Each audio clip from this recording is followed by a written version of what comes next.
Welcome to another episode of In My Own Backyard, my friends. In this video, we'll explore things to do in Thunder Bay, Ontario on a weekend getaway. But first, before we get started, don't forget to like, subscribe, and click the little bell to be notified of new videos. For a deeper dive, click the link in the description to read the blog post we wrote on our website, Road Trip Ontario. Now, Thunder Bay sits on the northern shore of Kitchigumi, or Lake Superior, a vibrant city known for its stunning natural scenery and rich cultural heritage that offers something for everyone. Trust me, the food here is outstanding. However, like most of this country, we have a lot of work to do to repair relationships with our Indigenous friends, and Thunder Bay is no different. So the perfect place to start that conversation is at In Common Restaurant, a two-spirit and Indigenous-owned restaurant that focuses on bringing people together over what we all have in common: food. So In Common started in 2015. Correct. Mitch and Tara were the original owners. They had moved back from Ottawa. Thunder Bay was lacking an all-inclusive space. They were part of the LGBTQ2S community at the time, and was looking to bring not only good food, but good locally sourced food, and food that's made, handcrafted, as well as including the all-inclusive space for Thunder Bay. Thunder Bay has been challenged with a lot of racism, as well as, a lot of,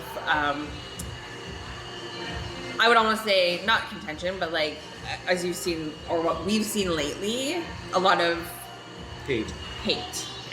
Yeah. Blatantly put. I can speak better to it than myself. But yes, it is a challenging place to live at sometimes. So. Yeah.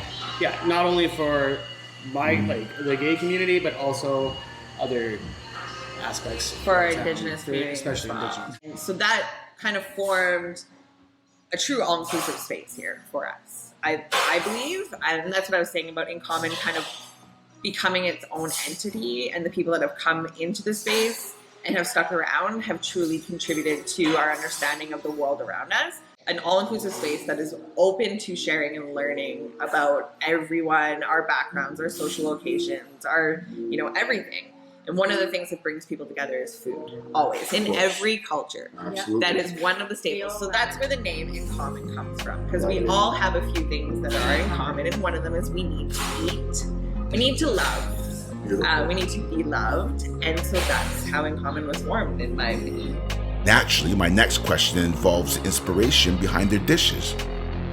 So let's start with the drinks. So between Danny and I, we're training Nizar on how to we make all of our own syrups in-house. So Danny and I will go foraging in wherever we can. We'll bring in whatever we can, and we will make syrup out of it and make it delicious. She doesn't like watermelon, but we make one hell of a watermelon sugar pie, which will be coming back next month. So again, with our rhubarb picking down to our strawberries, you had the strawberry margarita.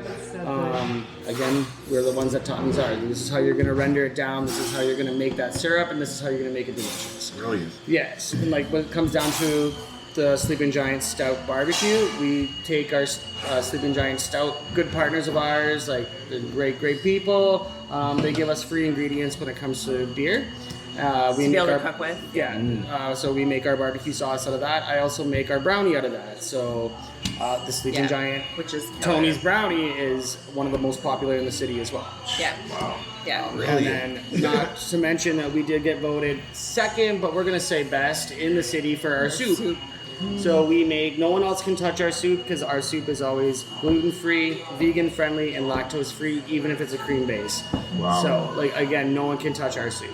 And I think that was the inspiration for this place in terms of food, was using what you have during the seasons you have them. And that was the concept of bringing in local providers, right? Local suppliers is like, what do we have? And then also never wasting. But again, it comes down to our brie melt.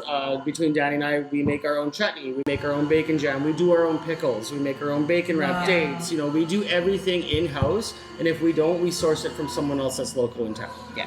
And when it comes down to our waste, we have our Pay It Forward program. So like she said, everyone has something in common, and that means everyone needs to eat. So we offer free meals to anyone in need, no questions asked. They can come in once to twice a week and have a free meal on us to make sure everyone is fed. I don't know about you, but I definitely feel full now. So we checked into Aiden by Best Western at Superior Shores for the night. Good night.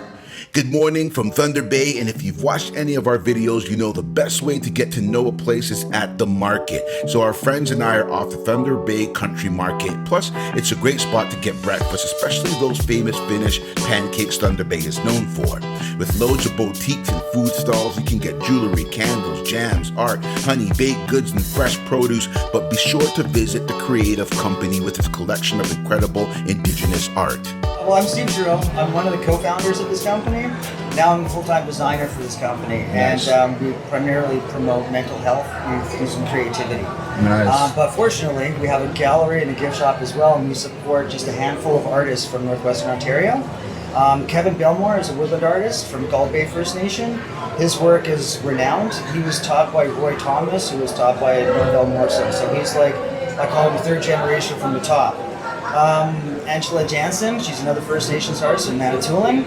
Her stuff is incredible, amazing. She does stained glass workshops and she educates. She does, we have a book coming out on the 7 grandfather teachings that she's putting out, like a coloring book. And we've also got a coloring book that she just did of the 13 full moons. We also have, let me think, Chelsea. Chelsea, she does the buildings and stuff like that. She does like, her art is amazing, and she's a Toronto girl, but she's marrying a Thunder Bay guy, so we got that connection as well.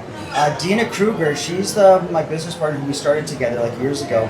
She's the CEO and founder of this whole company, and she does these most amazing birch barks and tree, very relaxing images. Yvette Saint Armand is our last artist. She's a Thunder Bay girl that is a huge designer in Texas, and we've had a connection with her, and we're selling our paints and stuff down in the States now as well as up here. And our little core group of artists are all working together with the same goal to try and get people to recognize the creative side, and that we all have it, we all need it. Our creative kits, I call it meditation in a bag, because everyone just needs a break and use that creative side no matter what you do. You've got to be creative. Awesome, that's perfect. Thank you so much. You're welcome. For breakfast, of course, the Hoito restaurant, which serves up some of the most delicious Finnish pancakes. While in line, a local told me that the original location burned down and this current location is a temporary pop-up. Hoito is the Finnish word for care, and care is what they definitely put into these here pancakes.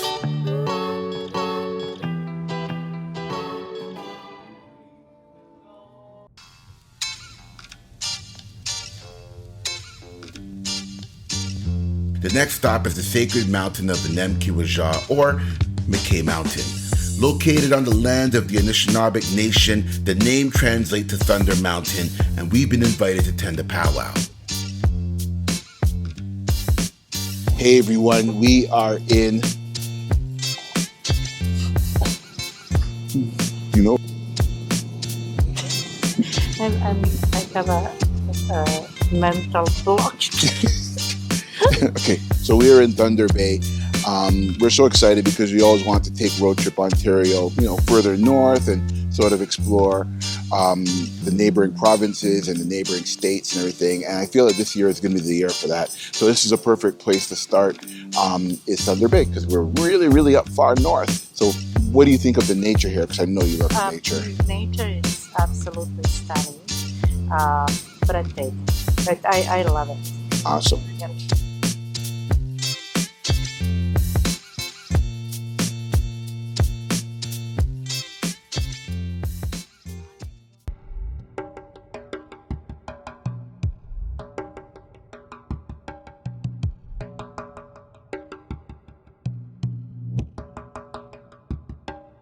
I've been to one other powwow before back home in Toronto, and I walked away a changed person. This time, with the tip of the sacred mountain in the backdrop, it feels extra powerful. I won't try to explain what a powwow means to my Indigenous friends. That's not my place. What I will say is how a powwow makes me feel. This intense feeling of belonging. There's a space for children, a space for our elders, a space for those of us who may need support, whether mentally or physically. There's a space for my 2S LGBTQIA friends, my BIPOC friends, all tribes, all faiths. There's a space for us, a place where we can all feel safe, a place where we are accepted, a place where we can be free and 1000% ourselves without judgment. It's the path we all need to be on, and the powwow reminds me to stay on that path.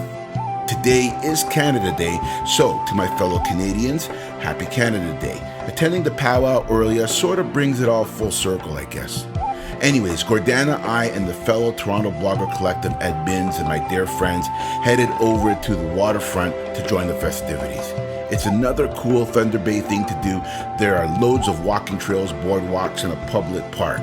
Marina Park is right on the shores of Lake Superior and has views of the Sleeping Giant and the Thunder Bay Lighthouse. There are also a bunch of public art on display, especially at Prince Arthur's Landing. The final stop for the day is Lakehead Beer and Tomlin Subdivision. Delicious beers in the same place as deep dish Detroit style pizza. The buffalo fried chicken pizza with the fried chicken buffalo sauce, bacon, cheddar, and blue cheese dressing is insane.